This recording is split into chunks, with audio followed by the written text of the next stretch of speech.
Hey everyone, thanks for joining me on the Ready to Fight podcast. I'm your host, Bruce Kimbrell. Along with me today is a great friend of mine. It is Kevin Schroder. Kevin, it's good to see you, my friend.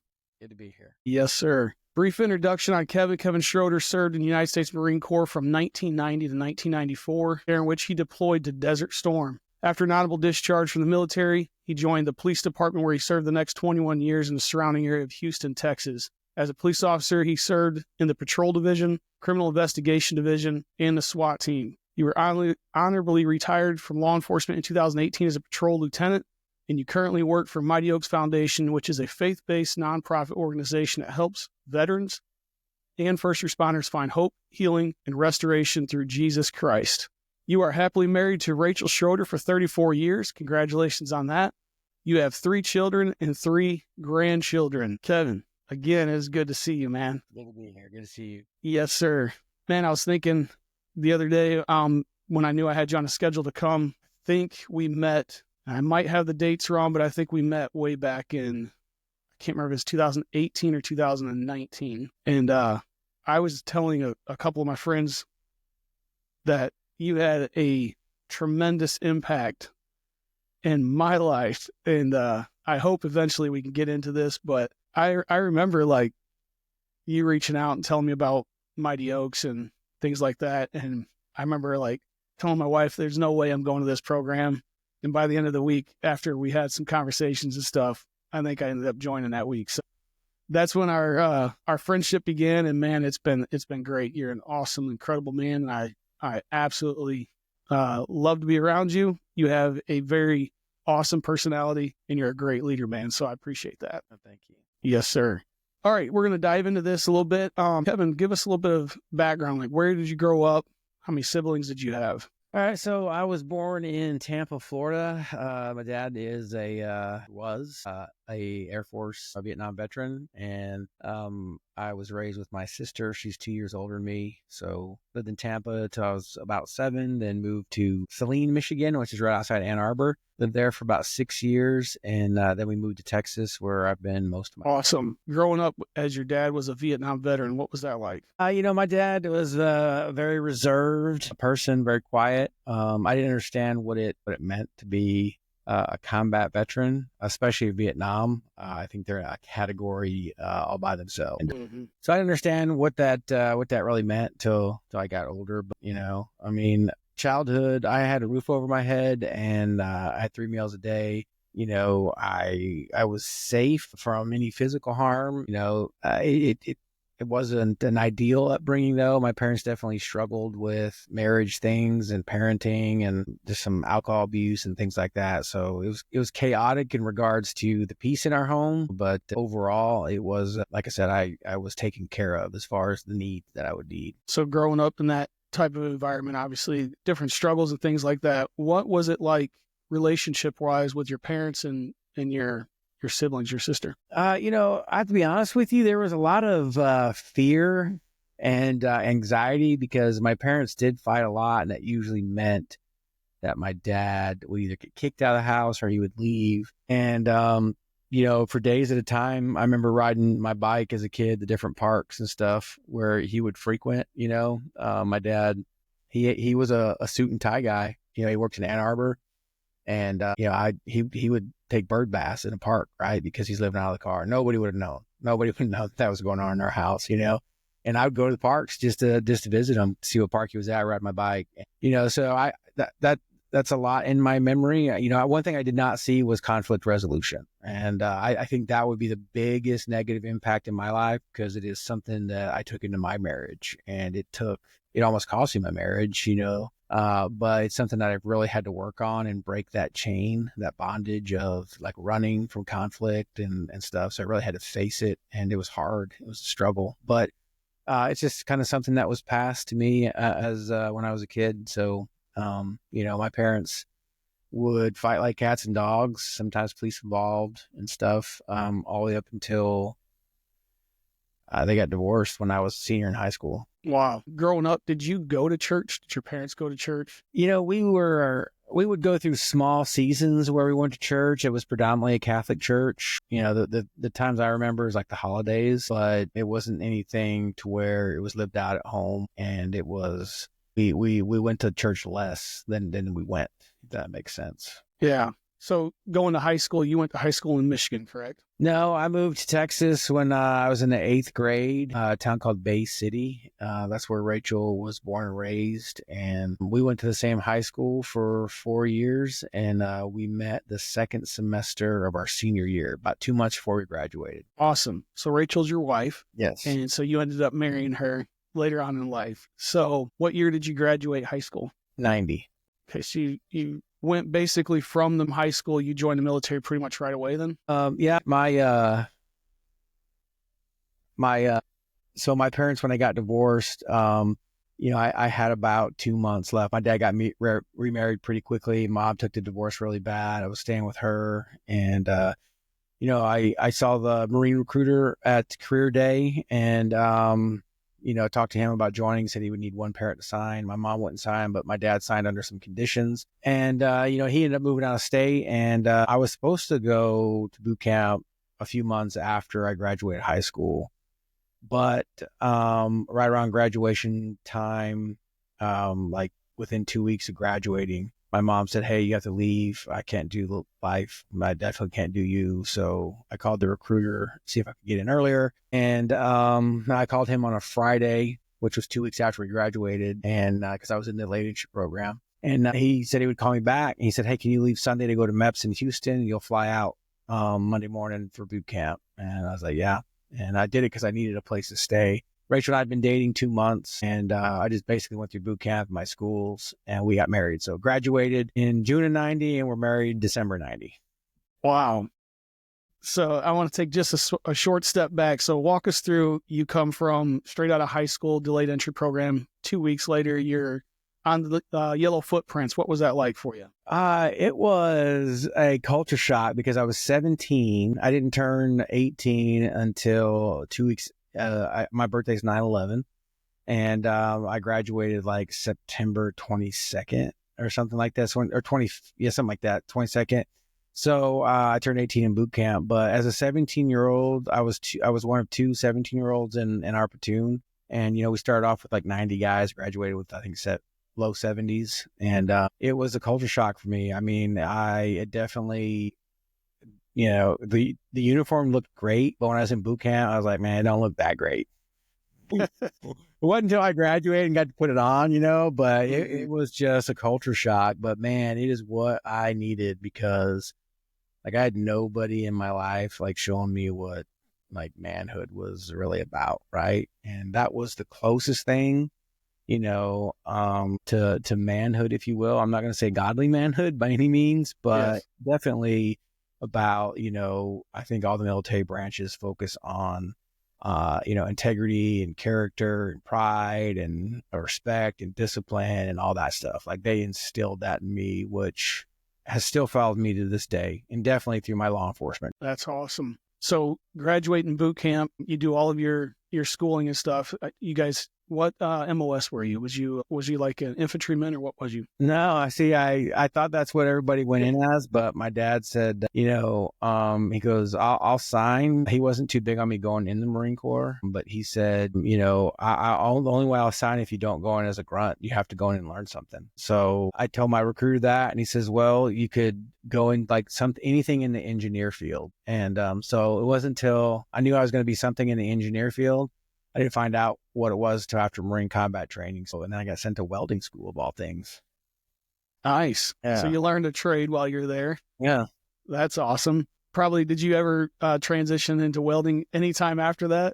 I did. I actually did it for like 3 years in the plants before I became a police officer. So, it was actually some of the best advice my dad gave me because I got to do the Marine Corps stuff that I had to do every year, to keep up with. And as far as, Marine combat training, being out in the field, rifle range, PT and all that. But I got to learn something. And, the key, especially in the Marine Corps, because it's a small branch, the smaller the MOS, the easier it is to get promoted, so as the cutting score is low. So, and that was the case in the Marine Corps for that MOS. That's awesome. I never knew that about you. So I learned something new today. So that's awesome.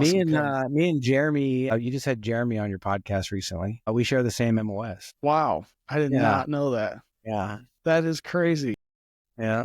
Man, I learned something new. That is awesome. So let me ask you a question. And so you said that you and Rachel ended up getting married. At what year did you guys get married? What point after graduating all your schools did you guys get married? Okay, so like when I met Rachel, Rachel has a different background than me. Her dad is he's now a retired pastor. He's 83, but he was a pastor at that time.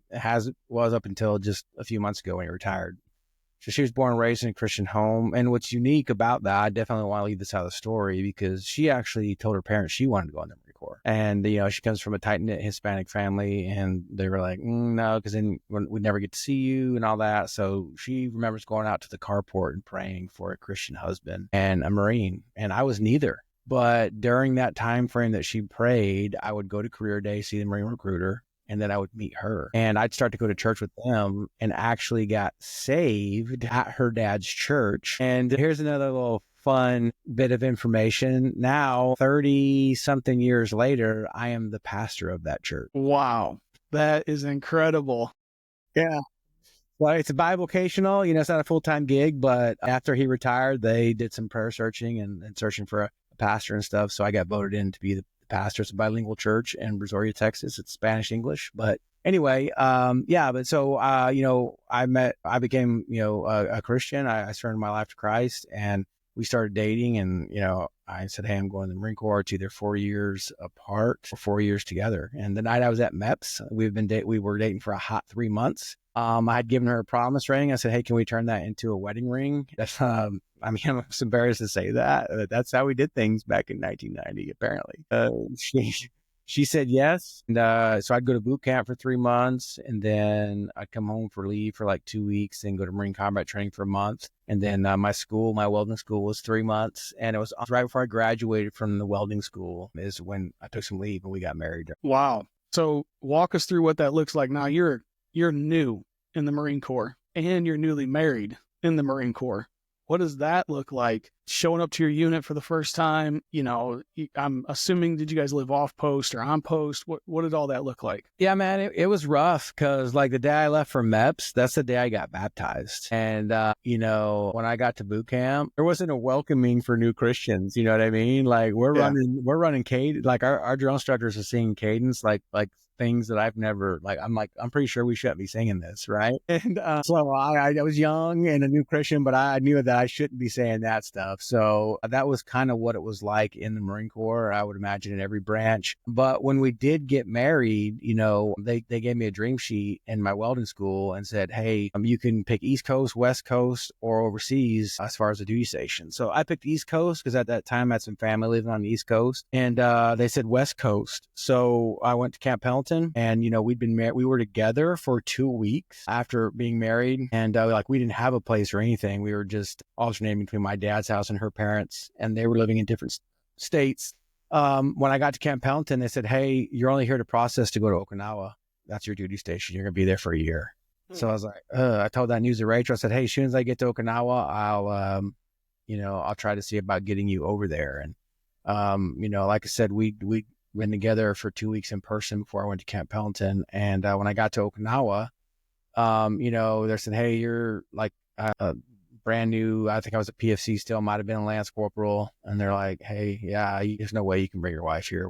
No, you're not going to be able to afford it. So, I was trying to navigate through that. And, Rachel called me and said, hey, that 2 weeks we're together, you left something, and that baby will be here in 9 months. I didn't like the idea of, stuff in Desert Storm was still going on and everything. And I didn't know how all that was going to be. So anyway, they needed 2 guys from my unit to join a bigger unit that was being deployed to Desert Storm. So I said, well, I'd rather go there than be on this island to think about a pregnant wife and all that. So I ended up deploying over there. So all that to say, I missed the pregnancy. And by the time I took leave, when I got back from Desert Storm in Okinawa, so I showed up 2 days after Matt was born, got to spend 2 weeks with him, went back to Okinawa, and then came back. And, we went to Camp Pendleton, California. And that's when first time we ever lived together. We've been married a year and had a 3-month-old son. So we drive out from Texas to Camp Pendleton and, did my last 2 years in the Marine Corps there. We went to church and stuff like that, but we were really just learning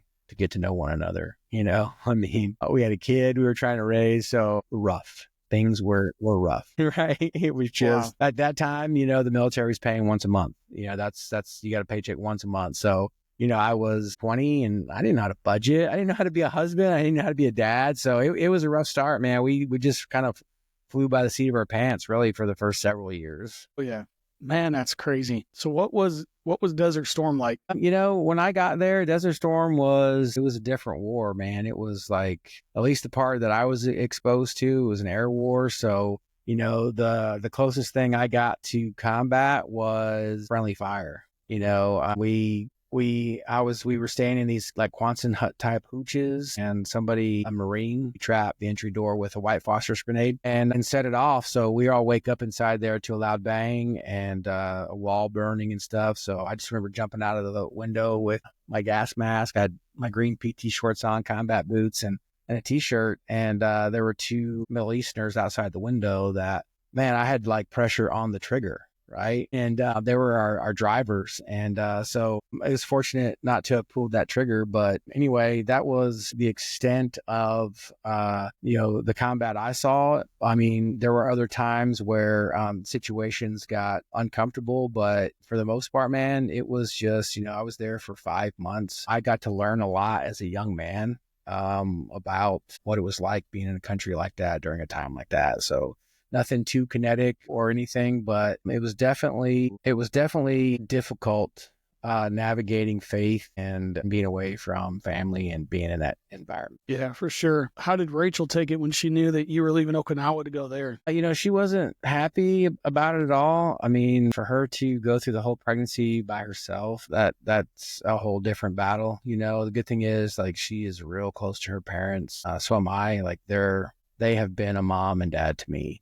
My dad passed away about a year ago. Agent Orange took his prostate, and then he would battle cancer for a number of years and end up spreading to his pancreas and other things. And he died about a year ago. But my mom is still alive and we stay in contact. But Rachel's parents have showed me what it's like to be Christian man, modeled Christian marriage to us. And so she had that support system there, but yeah, it was still tough for her because who wouldn't want their husband to be there to, enjoy that with them. Yeah. So you get back from deployment, you finish up at Okinawa, you come back.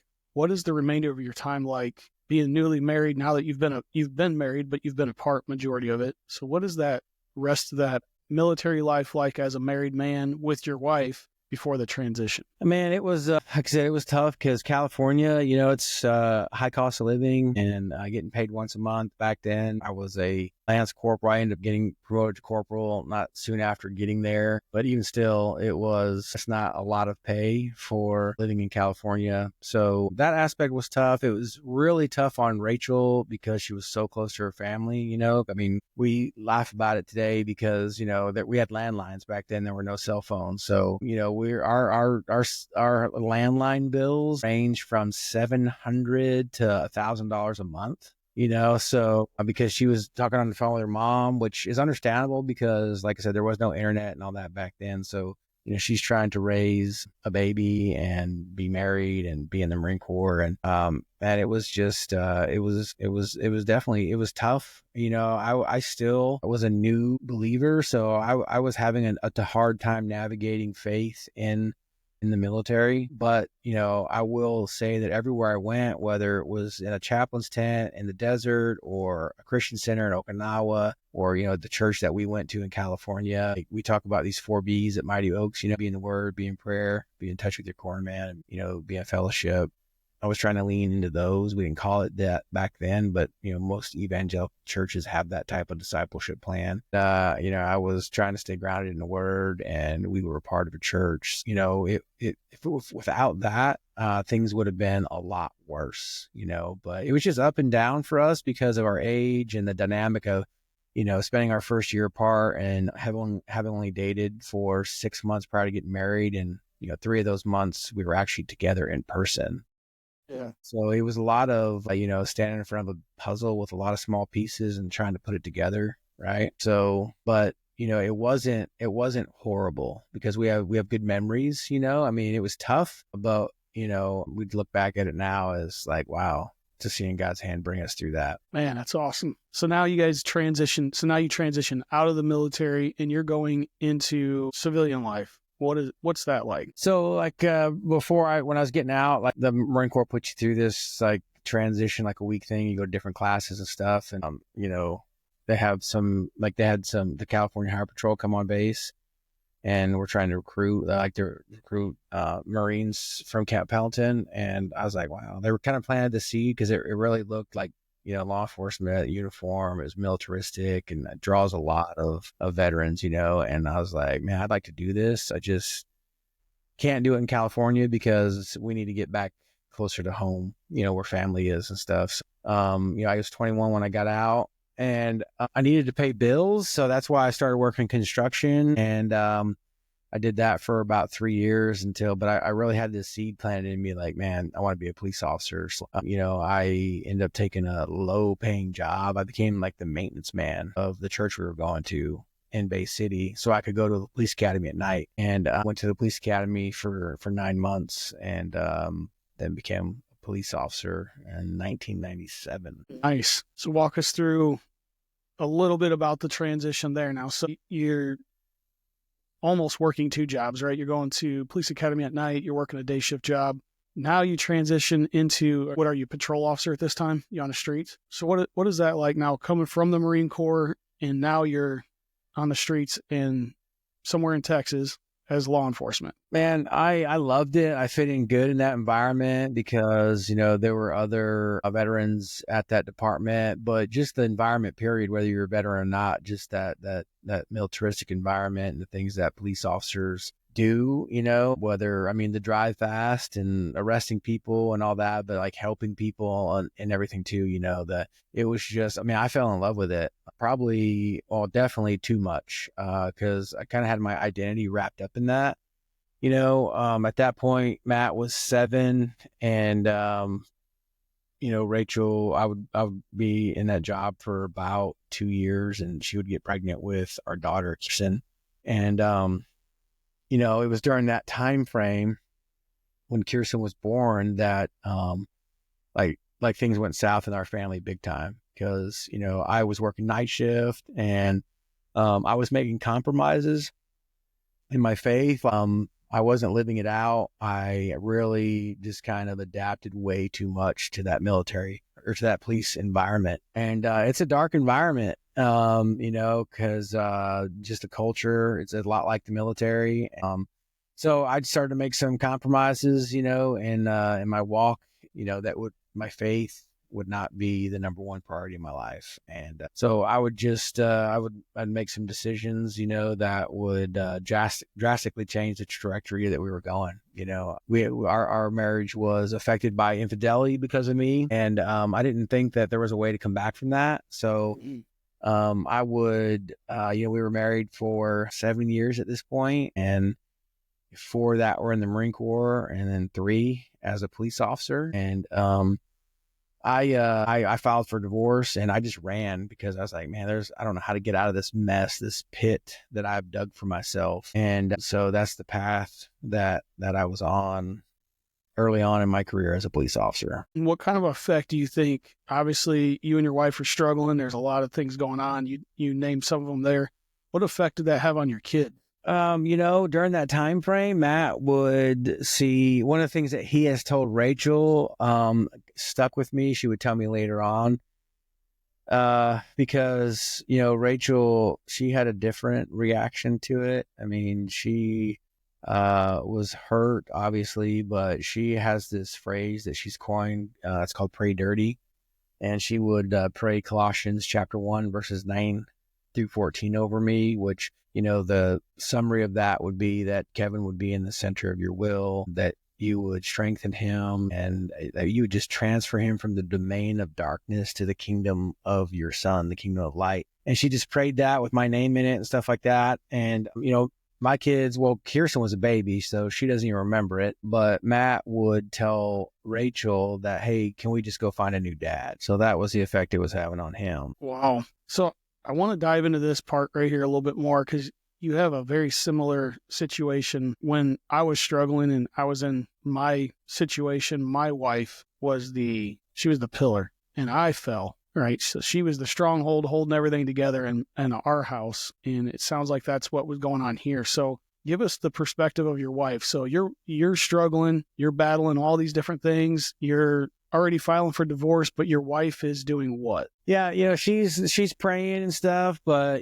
she's obviously affected by it negatively for obvious reasons. If you can imagine somebody going through something like that, but she would go to church, and at one point, one lady at the church says, "Hey, we have this divorce care program that you might consider going through." And Rachel's like, she's like, "This doesn't look good, but I'm not walking by sight, I'm walking by faith." And she knew that she didn't necessarily know, like she was like praying for our marriage to restore, but she wanted me restored. She's like, I know Kevin is God's child, and that's not him. The way he's acting with the life he's living right now, that's not the child of God that Kevin is. And she's like, if I just pray for Kevin to be that man, then that's probably the best chance that she has of salvaging her marriage. And so that's how she would pray, is like, that Kevin would be the man that God created him to be. Man, that's powerful. So walk us through the next little bit. So you guys are struggling with this. You've come to her. She's praying. How long did it take to get you back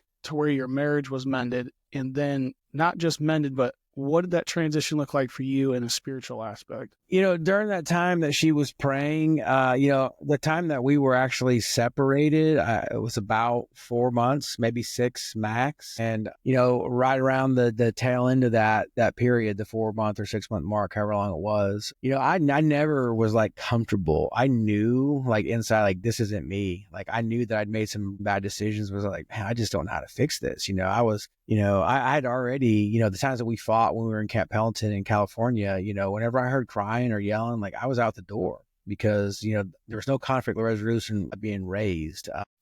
That's kind of like that behavior is what I adopted. So, and that's what I would do. And that's how I handled this situation. I was like, there's no recovery from this. I'd never seen anything like that. Anybody recover from anything like this? So just run, get a shovel, and just keep digging that pit. And that's what I did. But during the time that she would pray, a couple incidents, like one in particular that would, God would just kind of use in my life to get my attention, was just the death of, this young man that caused an accident intentionally. Somebody that I had some encounters with prior to that accident. And he ended up, dying in the accident, and killed an 18-year-old young man and an 11-year-old girl. And, I was at that accident scene. I dealt with that person, and, it just kind of, I don't guess God used that in my life because I just got this picture, I was going down this path of destruction. And I just really felt like God was telling me at that time, was like, hey, you're missing out on Philippians 3:8.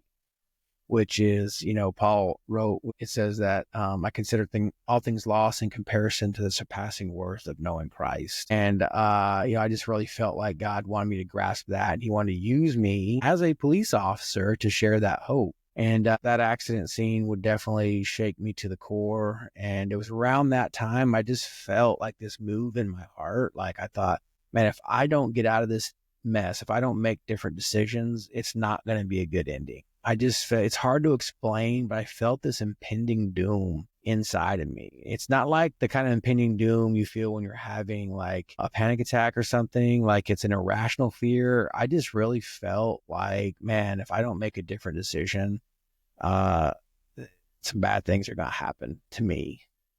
So, I would go back and try to make things work with Rachel. And we felt like one of the things that we needed to do was move out of that town, get a fresh start. And that's what we did. We moved to League City, where, my police time with the other agency, Bay City, would tie into the League City time. And I would, start as a League City officer, and I wasn't there 4 months. And I was on the fence, because even though we were in a new place, like trying to put the pieces back together after infidelity and, just whatever baggage, that rucksack that I like to use that analogy that we fill that rucksack up with the rucksack of life, right? And some of my stuff from childhood was in there. Rachel had some stuff from childhood in hers. And, and then everything that we've been talking about up to this point, where we're in this new town, new job, and fresh start, but it was still rough because Rachel was having a hard time with looking at me, to be honest with you. Like, man, do I really want this guy back? And I was having a hard time with the fact, well, don't want to keep hearing about my past, right? Mm-hmm. So we were only there for like 4 months. And, I think that time I was on the fence. I wasn't I wanted Rachel, I wanted my family. I didn't want that destruction that I left, but I was on the fence on whether it would work. Like, could we possibly recover from something like this and actually be happy and not just love one another, but like each other? And I was on the fence with that until 4 months into that job. I got sent to a call with another officer at Burglary in Progress, where we would encounter a guy with a gun that would stand about 5 feet in front of me and the other officer. We had a small triangle formed. He pulled a gun out, and there'd be 17 shots fired between the three of us in 5 seconds. And he would the suspect would pass away, and the shots he fired at us would come close, dangerously close, but he didn't shoot or hit either one of us. But I just got to thinking, like, when the dust settled, or the smoke settled, if you will, from that shooting that night, I remember thinking, man, if I would have died tonight, this would be my legacy, right? I would have a 7-year-old who, like, he wanted a new dad, a wife that was broken, a 6-month-old daughter, a year-old daughter, Kirsten, that wouldn't remember me. And I thought, man, it was during that time period, I thought, you know what? I need to really make different decisions, and I need to go all in with giving this to God. And then that's what I did. I would make decisions like I would go from night shift to day shift, so I'd go to church with my family, and I would make an intentional effort to seriously align my life with the life that God created me to live. And that's awesome. I mean, I know a lot about this already, but I want to kind of hone in on this next part. So this is the mending portion now.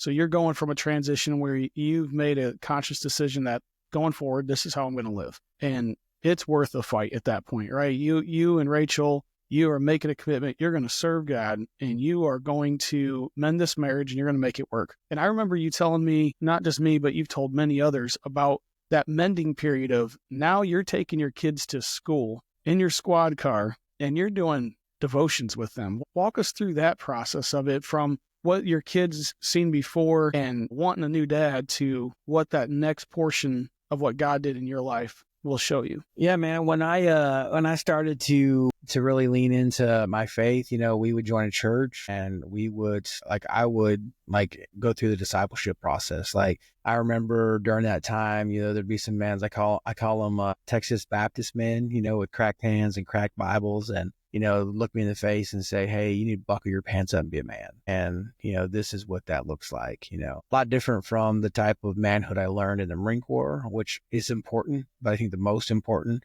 is biblical manhood.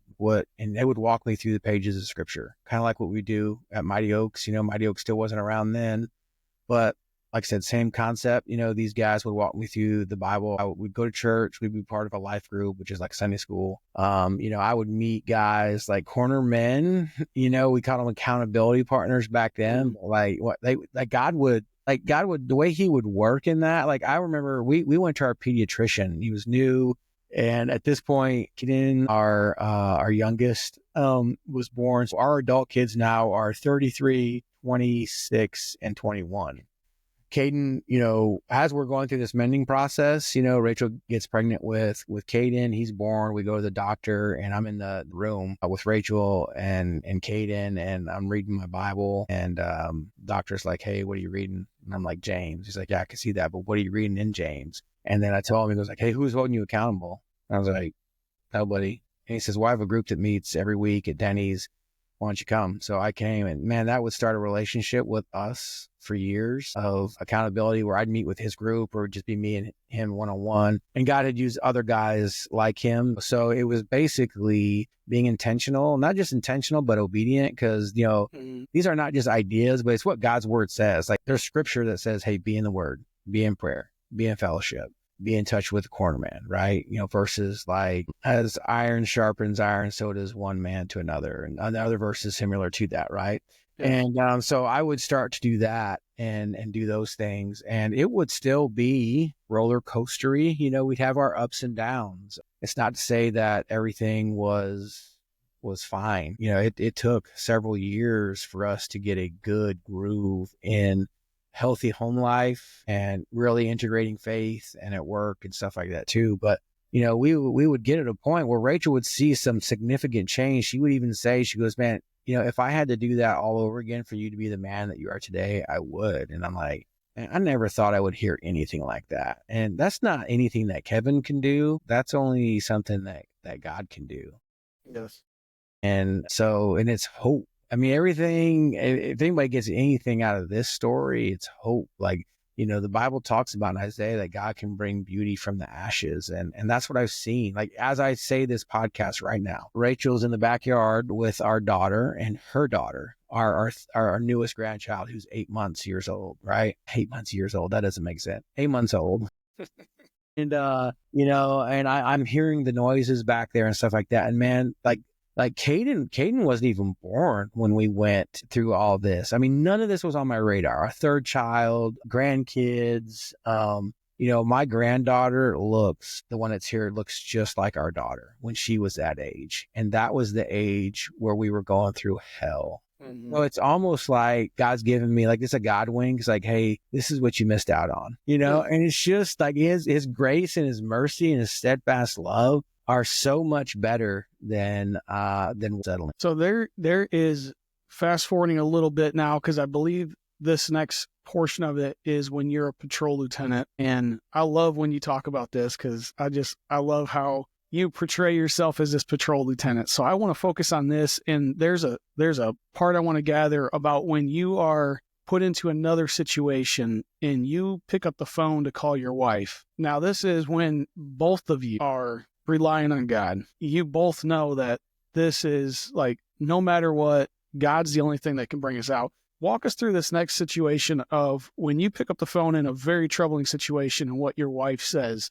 I would really like to focus on that for a second. Yeah, man, that on the fence shooting, that happened in 2000. And so 17 years sounds like a long time later.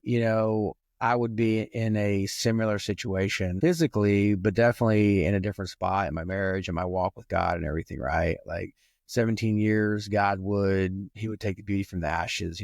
We would serve in our church, we were involved in mission trips and we were really growing our faith. I was doing some church planning type stuff, some lay ministry and all that. And, so I'm now at this point in my career where I got promoted lieutenant and I was going to be in patrol. So, I show up to work. I remember, a lot of times I didn't have to wear a full uniform. Like that first 2 weeks, I remember wearing BDUs and a polo and like badge and gun. And I remember standing out, in front of the report writing with another lieutenant and my captain. And I'm just, we're holding our coffee, and all the officers in report writing are just like, man, those are the heroes of the department looking at us, right?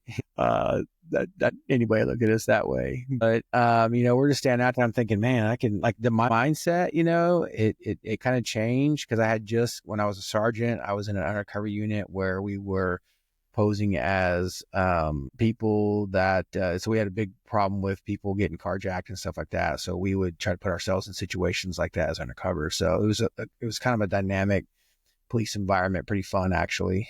And then I go into this patrol lieutenant, I'm thinking, man, I'm never going to have to barge through a door, pull the trigger anymore, or anything. So my mentality kind of changed, which is dangerous. It's dangerous in life and it's dangerous as a Christian, right? Mm-hmm. And so, while we're talking, they're standing there drinking our coffee, the radio cracks open and some officers are screaming out like shots fired, we're in pursuit. And a guy had committed murder in a town just south of us. He got pursued in our town and they lost him. And the next day he stole a car and they were able to continue the pursuit. And we weren't too far from that. So my captain's like, hey, let's get in your car and we're going to go. So we get to where the pursuit is just as he crashed in front of a CVS. And, we pull up, he's inside and he shot out the glass doors, the entry doors. And I put an outer vest on, got my 12 gauge and me and the other lieutenant and the captain go inside. And, it's basically we have an active shooter. And I just remember walking through the doorway and it was just like, it's like getting sucked into a vacuum, like a situation like that. It reminded me a lot of like when you've been around like impending death or situations like that. I remember thinking when I walked through there, I was like, man, somebody's going to die today. And, I wasn't so sure that it wasn't going to be me. Right. And so I remember going inside and trying to hunker down behind an end cap just because, get the mirrors all like all pharmacies have and everything. I just remember thinking, man, I was like, 17 years ago, I thought I was 10 feet tall, bulletproof. I realized that day that I was just 6 feet tall and fat, and I remember thinking, that morning I had some words with my son, Matt, who was dating who his wife is now. And they had some type of tiff, and he had said some words, and I kind of gave him the what for. And I was like, man, I need to give him a call. And I got razzed, for asking for a phone in a gunfight. But, that other lieutenant who had the TJ Hooker stance, I was like, hey, can I have your phone? And, I called Rachel on the phone. I said, hey, this is what's going on. And apparently there was a news chopper or something up that already had it on air. And she was like, yeah, I know. And I was like, hey, I don't know how this is going to end, but just tell Matt that I love him. And she said 2 words before she hung up. She said, you fight. And then she hung the phone up. And, man, it was like something clicked. I'm like, I was there to fight. And, I was not creating a safety hazard. The suspect was in the pharmacy. He was holding the pharmacist hostage. We would later find out he was just trying to build up a cocktail to get the courage to kill himself, which he did. And, so we were still, other officers were entering the building and stuff. So we had some good cover and stuff. So, anyway, when she said those words, just my mentality clicked. It's like, man, you're never out of the fight, and, I need to get in here mentally and be prepared physically.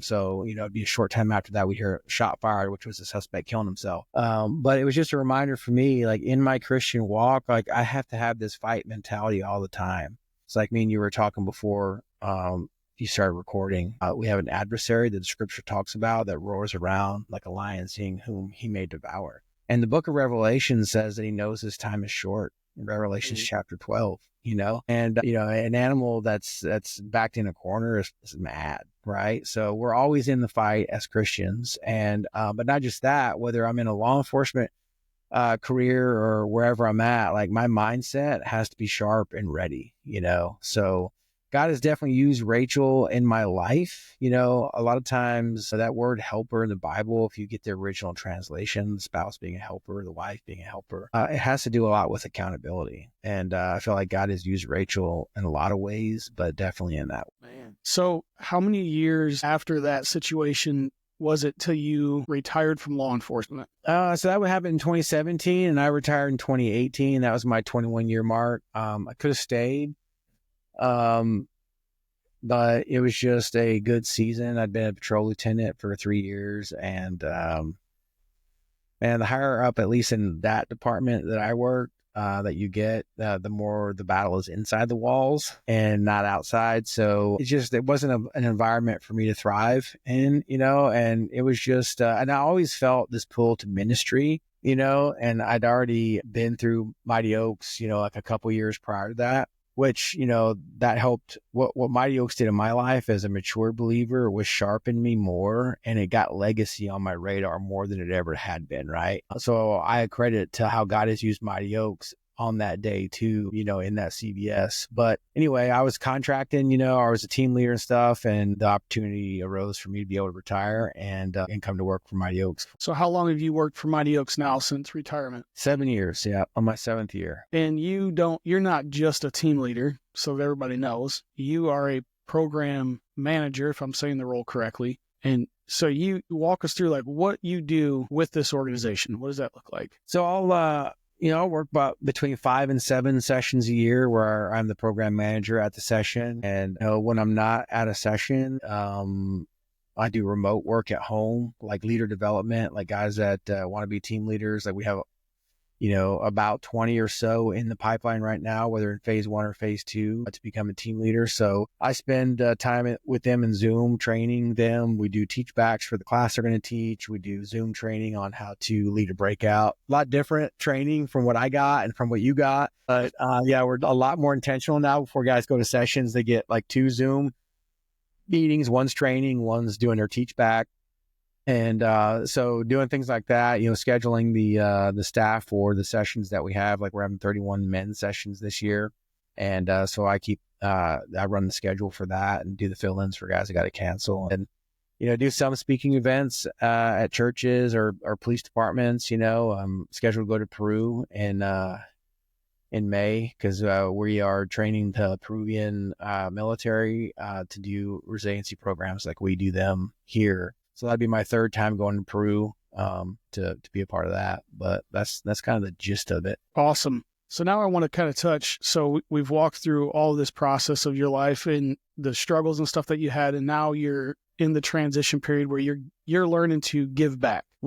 How did that look like when you and I met from your perspective as you helped mentor me? What was that process like? What did it look like from your perspective there? It's been one of the most rewarding things because, I get to encounter guys, or gals, depending on the event that I'm at, they are in situations where they feel like there's no hope. And I think one of the biggest things that impacts people that come through Mighty Oaks is the transparency, right? Like everybody that has a part of a staff at a session teaches a class and you share your testimony. And it is the most raw version that you can get of somebody's testimony, right? And, we have the time to unpack it a little bit more. Like you heard the broad version, I guess, of the testimony, but we get to talk about some of the really in the ditch things, right? And so, that impacts people because it just kind of opens the doors for them to be transparent and real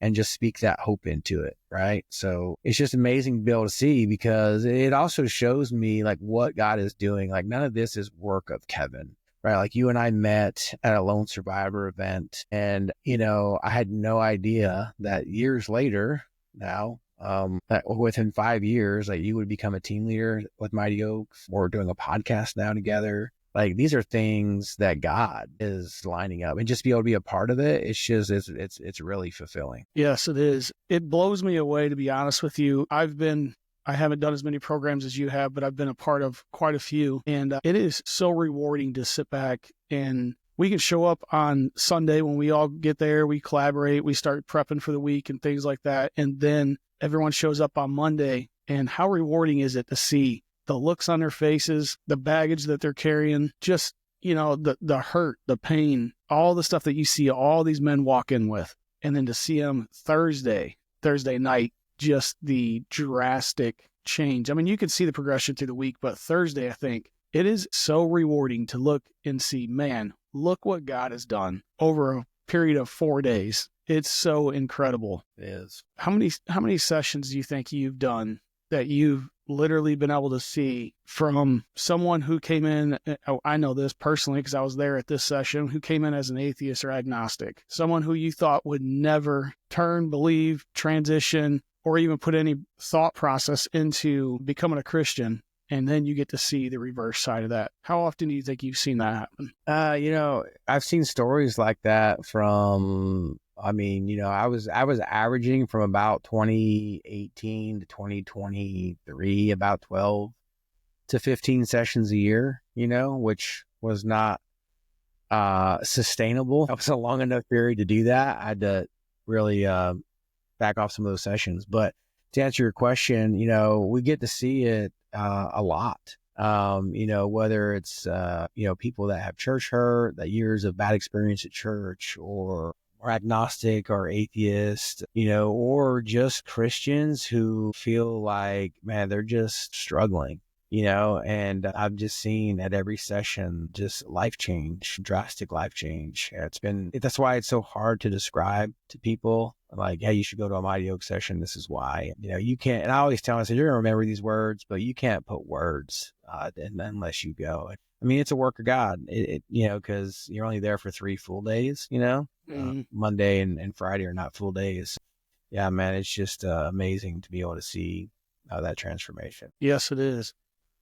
All right. What would you have in the last few minutes left? What would you say words of encouragement to anybody out there that may be struggling with the things you just mentioned, church hurt to, just life hurts in general? What would you say encouragement wise? What would your message be to them? Yeah, it's, we were talking about that enemy a little bit, and he wants to put these blinders on us to make us think that there's no hope, there's no way out. And one of the things that we do at Mighty Oaks is we replace those superficial feelings, those false ideas or beliefs, intrusive thoughts, replace those with the promise of God's word, right?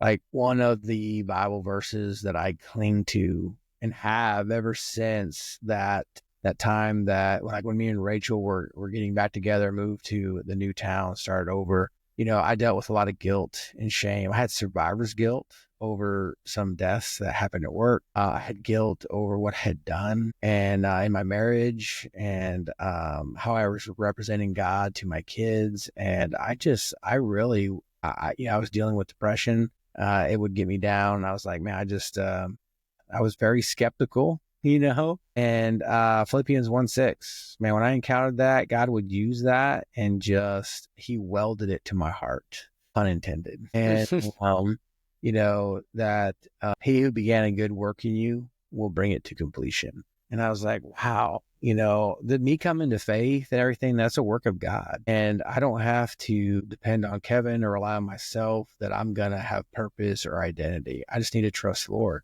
He who began a good work in you will bring it to completion. So that's one of the verses, that I cling to, but I would sum up your question in that verse right now. Anybody that is struggling maybe with faith, that's never surrendered their life to Christ, that God has a purpose and plan for you. It's all in the pages of Scripture.